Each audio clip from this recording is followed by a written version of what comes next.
Hi friends, welcome to tech support Tamil. Friends, நம்ம முதல்ல எதை பற்றி பார்க்க போகிறோம்னு பார்த்தீங்கன்னா, இப்போ யூடியூப்பில் லேட்டஸ்ட்டாக ஒரு ப்ராப்ளம் வந்திருக்குங்க. நிறைய பேர் மானிட்டைசேஷன் பார்த்தீங்கன்னா கேன்சல் பண்ணுறாங்க. அவங்க என்ன சொல்லி கேன்சல் பண்ணுறாங்கன்னா, உங்கள் சேனலில் அன்சாட்டிஸ்ஃபையிங் ஆர் ஆஃப் ஃபுட்டிங் கண்டென்ட் இருக்குது அப்படி சொல்லிட்டு மானிட்டைசேஷன் வந்து கேன்சல் ஆகுறான். இந்த பாலிசி பார்த்தீங்கன்னா இப்போ புதுசாக தான் கொண்டு வந்திருக்காங்க. இதுக்கு முன்னாடி இல்லைங்க. அதனால் இந்த பாலிசி கண்டிப்பாக எல்லாருமே தெரிஞ்சு வச்சுக்கணும். உங்கள் சேனலில் இந்த மாதிரி இருக்குன்னா கண்டிப்பாக உங்களுக்கும் பார்த்தீங்கன்னா மானிட்டைசேஷன் கேன்சல் பண்ணுவாங்க. இந்த வீடியோவில் இதை பற்றி டீட்டெயிலாக பார்க்க போகிறோம். அதாவது அன்சாட்டிஸ்ஃபையிங் ஆர் ஆஃப் புட்டிங் கண்டென்ட்னா என்ன, இந்த ப்ராப்ளம் வந்திருக்குன்னா அதை எப்படி சரி செஞ்சு திரும்ப யூடியூப்பில் மானிட்டைசேஷன் வாங்குறது, அதை பற்றி தான் டீட்டெயிலாக சொல்லியிருக்கேன். நீங்கள் ஒரு யூடியூப் கிரியேட்டராக இருக்கீங்கன்னா கண்டிப்பாக இந்த வீடியோ ஃபுல்லாக ஸ்கிப் பண்ணாமல் பாருங்கள். ஃபஸ்ட்டு இந்த அன்சாட்டிஸ்ஃபையிங் ஆர் ஆஃப் புட்டிங் கண்டென்ட்னா என்ன அதை பற்றி பார்க்கலாம். அதுக்கப்புறம் இந்த ப்ராப்ளத்தை சால்வ் பண்ணிவிட்டு எப்படி திரும்ப யூடியூப்பில் மானிட்டைசேஷன் வாங்குறது அதை பற்றி ரெண்டாவதாக பார்க்கலாம். இதில் அன்சாட்டிஸ்ஃபையிங் ஆர் ஆஃப் ஃபுட்டிங் கண்டென்ட் இருக்குது பாருங்கள். ரிவ்யூவர் ஃபீட்பேக்னு போட்டுருக்குல்ல, அது பக்கத்தில் ஒரு ஏரோ மார்க் போட்டிருக்காங்க பாருங்கள். அந்த ஏரோ மார்க் வந்து கிளிக் பண்ணுங்கள். இதில் பாலிசி டீட்டெயில்னு போட்டுட்டு அன்சாட்டிஸ்ஃபையிங் ஆர் ஆஃப் ஃபுட்டிங் கண்டென்ட்னா என்ன அதை பற்றி போட்டிருப்பாங்க. அதில் அவங்க சொல்லியிருக்காங்க பாருங்கள். அதாவது இதில் இருக்கிற ஏதாவது ஒன்று உங்கள் வீடியோவில் இருந்தாலே, அதாவது நீங்கள் போடுற வீடியோவில் இருந்தாலே உங்களுக்கு இந்த ப்ராப்ளம் வருங்க. இதில் இருக்கிறது எல்லாமே இருக்கணும்னு அவசியம் கிடையாது. அவங்க என்ன சொல்லியிருக்காங்கன்னா, உங்கள் சேனலில் இருக்கிற கண்டென்ட்னா வீடியோ, ஓகேங்களா, content that may be emotionally manipulative, disturbing, nonsensical, shocking or otherwise similarly to unsatisfying to வியூவர்ஸ்னு கொடுத்துருக்காங்க. இதுக்கு என்ன அர்த்தம்னா, நீங்கள் யூடியூப்பில் போடுற வீடியோ, உங்கள் சேனலில் போடுற வீடியோ வந்து திருப்தியற்ற மற்றும் வெறுப்பூட்டும் முறையில் இருக்குது அப்படின்னு சொல்ல வராங்க. அதில் அவங்க சொன்னதை அப்படியே டிரான்ஸ்லேட்டில் போட்டு பார்த்தேன். இதை போட்டு பார்த்ததில் இது மாதிரி தான் வந்திருக்காங்க. என்ன சொல்ல வராங்கன்னா, உங்கள் பார்வையாளர்களை வந்து நீங்கள் உணர்ச்சி ரீதியாக கையாளுறீங்க, அவங்கள தொந்தரவு செய்கிற மாதிரி இருக்குது வீடியோ, அது மட்டும் இல்லாமல் அர்த்தமற்ற மற்றும் அதிர்ச்சியூட்டும் வகையில் நீங்கள் வீடியோ போடுறீங்க அப்படின்னு சொல்கிறாங்க. இந்த பாலிசி பார்த்தீங்கன்னா புதுசாக கொண்டு வந்திருக்காங்க. நீங்கள் இதில் இருக்கிற மாதிரி ஏதாவது ஒரு விஷயத்தில் நீங்கள் வீடியோ போட்டாலே உங்களுக்கு பார்த்தீங்கன்னா இதுக்கப்புறம் யூடியூப்பில் வந்து மானிட்டைசேஷன் தரமாட்டாங்களாம். குறிப்பாக இந்த ப்ராப்ளம் யாராருக்கெல்லாம் வரும்னு பார்த்தீங்கன்னா ஃபேஸ்லெஸ் சேனல் தான் வருமா. இப்போ ஒரு ரியலாக ஒரு பர்சன் வந்து அப்பியர் ஆகி, இப்போ நானே வந்து உட்காந்து ஒரு விஷயம் வந்து சொல்கிறேன் அப்படின்னா அது ஒரு ரியல் பர்சன் சொல்கிறாங்கன்னு நம்புவாங்க நிறைய பேர். அதை வந்து யூடியூப் ஏற்றுப்பாங்களாம். ஆனால் ஃபேஸ்லெஸ் சேனல் எதுவுமே ஃபேஸும் காட்டாமல் அவங்க வாய்ஸ் ஓவரும் கொடுக்காம ஏஐ வச்சு கிரியேட் பண்ணிவிட்டு அதில் வந்து ஏதாவது நீங்கள் ஆன்மீக தகவலாக இருக்கலாம், அதாவது கடவுளை பற்றி சொல்கிறது, மோட்டிவேஷ்னல் ஸ்பீச் கொடுக்குறது, இல்லை வேறு ஏதாவது இருக்கலாம். நீங்கள் வந்து ஏதாவது ஸ்டோரி மாதிரி காமெடியாக ஏதாவது என்டர்டைன்மெண்ட் பண்ணுற மாதிரி சொல்கிறீங்கன்னா அது பிரச்சனை கிடையாதுங்க. நிறைய பேர் வந்து இந்த கடவுளை வச்சு நிறைய விஷயம் சொல்கிறீங்க, மோட்டிவேஷன் ஸ்டோரிலாம் சொல்கிறீங்க. இந்த மாதிரி பண்ணும்போது உங்களுக்கு வந்து இந்த ப்ராப்ளம் வர அதிக வாய்ப்பு இருக்குது. இதை தான் அவங்க பண்ணக்கூடாதுன்னு சொல்கிறாங்க. இப்போ ஒரு ரியல் பர்சன் வந்து உட்காந்து அதை பற்றி சொன்னாங்கன்னா, ஒரு ரியல் பர்சன் சொல்கிறாங்கன்னா அதை நம்புவாங்க. யூடியூப் அதெல்லாம் பண்ணலான்றாங்க. ஆனால் ரியல் பர்சன் வராமல் நீங்கள் ஏஐ வச்சோ இல்லை ஃபேஸை காட்டாமல் ஃபுல்லாக ஏஐ வாய்ஸ் ஓவர் வச்சோ நீங்கள் ஏதாவது பண்ணுறீங்க அப்படின்னா, அதாவது இந்த மாதிரி வீடியோஸ்லாம் போடுறீங்க உங்கள் சேனலில் அப்படின்னா உங்களுக்கு இந்த பாலிசி அப்ளை ஆகும்னு சொல்கிறாங்க. இதனால் உங்களுக்கு மானிட்டைசேஷன் யூடியூப்லேருந்து கொடுக்க மாட்டாங்களாம். ஆல்ரெடி நீங்கள் மானிட்டைசேஷன் வாங்கியிருந்தால் உங்களுக்கு கேன்சல் ஆகிடுன்னு சொல்கிறாங்க. அப்போ இதுக்கப்புறம் இந்த மாதிரி டாபிக் போட முடியாத ப்ரோன்னு கேட்டிங்கன்னா, ஆமாங்க, போட முடியாது.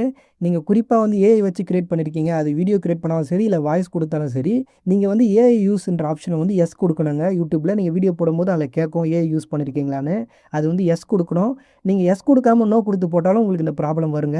அடுத்து இந்த மாதிரி டாபிக் வீடியோ போடும்போது ஒரு ரியல் பர்சன் வந்து அதை சொல்லணும், ஓகேங்களா, சொல்கிற விஷயம் வந்து ஒரு ரியல் பர்சனாக இருக்கணும். இல்லைனா உங்கள் ஓன் வாய்ஸ் ஓவராச்சும் கொடுத்துருக்கணும். இது ரெண்டுத்தில் ஏதாவது ஒன்று இருக்கணும் கண்டிப்பாக. இருந்தால் தான் அது வந்து மானிட்டைசேஷன் வந்து பண்ண முடியும். இல்லைனா உங்களுக்கு இந்த ப்ராப்ளம் வரும்னு சொல்கிறாங்க. ஓகே ஃப்ரெண்ட்ஸ், இப்போ உங்களுக்கு இந்த ப்ராப்ளம் வந்துடுச்சுன்னா இந்த ப்ராப்ளத்தை எப்படி சால்வ் பண்ணி திரும்ப யூடியூப்பில் மானிட்டைசேஷன் வாங்குறது அதை பற்றி பார்க்கலாம். இப்போ உங்களுக்கு மானிட்டைசேஷன் கேன்சல் ஆன இடத்துல பார்த்தீங்கன்னா உங்களுக்கு அப்பீல் பண்ணுற ஆப்ஷனும் ரீஅப்ளை பண்ணுற ஆப்ஷனும் கொடுத்துருப்பாங்க. இங்கே வாட் யூ கேன் டூன்னு போட்டுட்டு ஆப்ஷன் 1ன்னு போட்டுருக்காங்க பாருங்கள். இது வந்து அப்பீல் பண்ணுற ஆப்ஷன். இங்கே ஸ்டார்ட் அப்பீல்னு போட்டிருக்காங்க பாருங்கள். இது எப்போ பண்ணணும்னா, உங்களுக்கு மானிட்டைசேஷன் வந்து இப்போ கேன்சல் ஆகுதுன்னா இன்னிலிருந்து அடுத்த 14 நாள் வரையும் தான் இருக்கும். அந்த 14 நாளுக்குள்ளே நீங்கள் வந்து அப்பீல் பண்ணலாம். அடுத்து ஆப்ஷன் 2 வந்து எடிட் யுவர் சேனல் ரீஅப்ளைன்னு கொடுத்துருக்காங்க பாருங்கள். நம்ம இப்போ உடனே வந்து ரீஅப்ளை பண்ண முடியாது. உங்கள் சேனலை எடிட் பண்ணி என்னென்ன வீடியோ டெலிட் பண்ணணுமோ, இல்லை புதுசாக வீடியோ போட போகிறீங்கன்னா புதுசாக வீடியோ போட்டுட்டு நீங்கள் அதுக்கப்புறம் ஒரு டைம் கொடுப்பாங்க. இப்போ ஃபஸ்ட் வாட்டி உங்களுக்கு மானிட்டைசேஷன் கேன்சல் ஆகுதுன்னா உங்களுக்கு 30 நாள் டைம் கொடுப்பாங்க. அதுக்கப்புறம் நீங்கள் வந்து இந்த ரீஅப்ளை வந்து பண்ணலாம். இல்லை உங்களுக்கு செகண்ட் டைம் வந்து மானிட்டைசேஷன் கேன்சல் ஆகுது, இல்லை தேர்ட் டைம், ஃபோர்த் டைம், அதுக்கப்புறம் எத்தனை வாட்டி மானிட்டைசேஷன் கேன்சல் ஆனாலும் உங்களுக்கு வந்து 90 நாள் டைம் கொடுப்பாங்க. நீங்கள் 90 நாள் வரைக்கும் நீங்கள் வெயிட் பண்ணி அதுக்கப்புறம் தான் ரீஅப்ளை பண்ண முடியும். நீங்கள் பார்க்குற இந்த சேனலுக்கு பார்த்தீங்கன்னா ரீஅப்ளை டேட் வந்து நவம்பர் 11, 2026 கொடுத்துருக்காங்க. அந்த டேட் அப்போ ஒரு ரீஅப்ளை பட்டன் வரும், அப்போ வந்து ரீஅப்ளை பண்ணலாம். ஆனால் அந்த ப்ராப்ளம் வந்து ஒரு சேனல் இருக்கக்கூடாதுங்க. இப்போ உங்களுக்கு இந்த ப்ராப்ளம் வந்திருக்குல்ல, இந்த ப்ராப்ளம் இருக்கிற வீடியோஸ் எல்லாம் நீங்கள் ரிமூவ் பண்ணணும், டெலீட் பண்ணி ஆகணும். அதுக்கப்புறம் புதுசாக வந்து ஓன் கண்டென்ட் இருக்கிற மாதிரி, நல்ல கண்டென்ட் இருக்கிற மாதிரி வீடியோ போடணும். அடுத்து மானிட்டைசேஷன் எலிஜிபிலிட்டிலாம் மெயின்டைன் பண்ணணும். அதாவது ஷார்ட்ஸ் போகிறவங்களா இருந்தால் 1 கோடி ஷார்ட்ஸு, இல்லை லாங் வீடியோ போகிறவங்களா இருந்தால் 4000 வாட்ச் ஹவர்ஸ் இதெல்லாம் மெயின்டைன் பண்ணணும். அப்போ தான் அந்த ரீஅப்ளை பட்டன் வரும். வரப்போ நீங்கள் வந்து ரீஅப்ளை பண்ணிங்கன்னா அவங்க வந்து செக் பண்ணி பார்ப்பாங்க.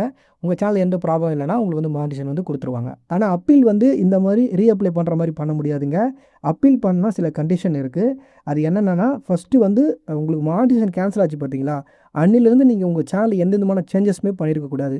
இந்த அப்பீல்லாம் என்னென்னா மேல்முறையீடு பண்ணுறது. மேல்முறையீடுனா என் மேலே தப்பே கிடையாது, யூடியூப் தான் தவறுதலாக எனக்கு இது கொடுத்துட்டாங்க, நீங்கள் திரும்ப செக் பண்ணி பாருங்கன்னு கேட்குறது தான் அப்பீல். ஓகேங்களா? ரீஅப்ளை பொறுத்த வரைக்கும் அந்த ரீஅப்ளை பட்டன் வரும். அப்போ நீங்கள் கிளிக் பண்ணால் போதும், அவங்க எடுத்து செக் பண்ணி பார்ப்பாங்க. ஆனால் அப்பீல் வந்து அவங்க அந்த மாதிரி செக் பண்ண முடியாது. ஒரு கிளிக்கில் வந்து அப்பீல் பண்ண முடியாது. நீங்கள் ஒரு வீடியோ எடிட் பண்ணி அந்த வீடியோ வந்து உங்கள் சேனலில் அப்லோட் பண்ணிவிட்டு அதோட லிங்க்கை எடுத்துகிட்டு வந்து யூடியூபுக்கு சப்மிட் பண்ணணும். இங்கே ஸ்டார்ட் அப்பீல் பாக்ஸ் இருக்குது பாருங்கள், அதை கிளிக் பண்ணிங்கன்னா நெக்ஸ்ட் பேஜில் வந்து உங்களுக்கு வந்து ஒரு பாக்ஸ் கொடுப்பாங்க. அந்த பாக்ஸில் வந்து வீடியோட லிங்க்கை பேஸ்ட் பண்ணிவிட்டு நீங்கள் சப்மிட் கொடுத்தீங்கன்னா அவங்க எடுத்து செக் பண்ணி பார்ப்பாங்க. உங்கள் மேலே தப்பு இல்லை அப்படின்னா உங்களுக்கு வந்து திரும்ப மானிட்டேஷன் வந்து கொடுத்துருவாங்க. இல்லை தப்பு இருந்தால் அப்பீல் வந்து ரிஜெக்ட் ஆகிடும். ஆனால் ரிஜெக்ட் ஆனாலும் உங்களுக்கு ரீஅப்ளை இருக்கும். ஓகேங்களா? இந்த ரீஅப்ளை இருக்கல ஆப்ஷன் 2 அது இருக்கும். நீங்கள் திரும்ப வந்து அந்த டேட் அப்போ வந்து நீங்கள் ரீஅப்ளை பண்ணிக்கலாம்.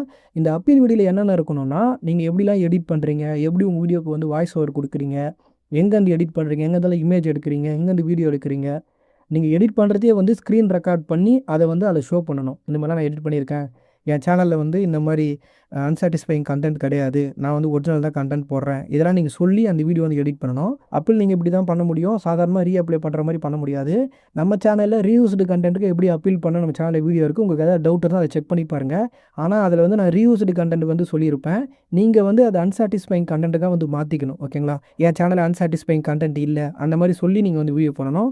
இந்த அப்பீல் பண்ணுறது வந்து பெரிய டாபிக். நான் இந்த அன்சாட்டிஸ்ஃபைங் கண்டென்ட் வந்து அதுக்கு தனியாக ஒரு வீடியோ போடலான்னு இருக்கேன், அப்பீல் வீடியோ. அந்த வீடியோவில் வந்து இன்னும் டீட்டெயில் வந்து இதை பற்றி சொல்கிறேன். ஓகே ஃப்ரெண்ட்ஸ், அவ்வளோதான். இந்த அன்சாட்டிஸ்ஃபைங் கண்டென்ட் பற்றி நல்லாவே புரிஞ்சிருக்குன்னு நினைக்கிறேன். உங்களுக்கு வேறு ஏதாவது டவுட் இருக்குன்னா கீழே வந்து கமெண்ட்டில் சொல்லுங்கள். இல்லைனா இன்ஸ்டாகிராம் பேஜ் லிங்க் இருக்குது, அதிலையும் வந்து சொல்லலாம். ஓகே ஃப்ரெண்ட்ஸ், இந்த வீடியோ உங்களுக்கு யூஸ்ஃபுல்லாக தான் வீடியோக்கு ஒரு லைக் பண்ணுங்கள். இந்த மாதிரி நிறைய யூஸ்ஃபுல்லாக தான் பார்க்க மறக்காம சேனலை சப்ஸ்கிரைப் பண்ணி சப்போர்ட் பண்ணுங்கள். அடுத்த ஒரு யூஸ்ஃபுல்லான வீடியோவில் பார்க்கலாம். தேங்க்ஸ் ஃபார் வாட்சிங்.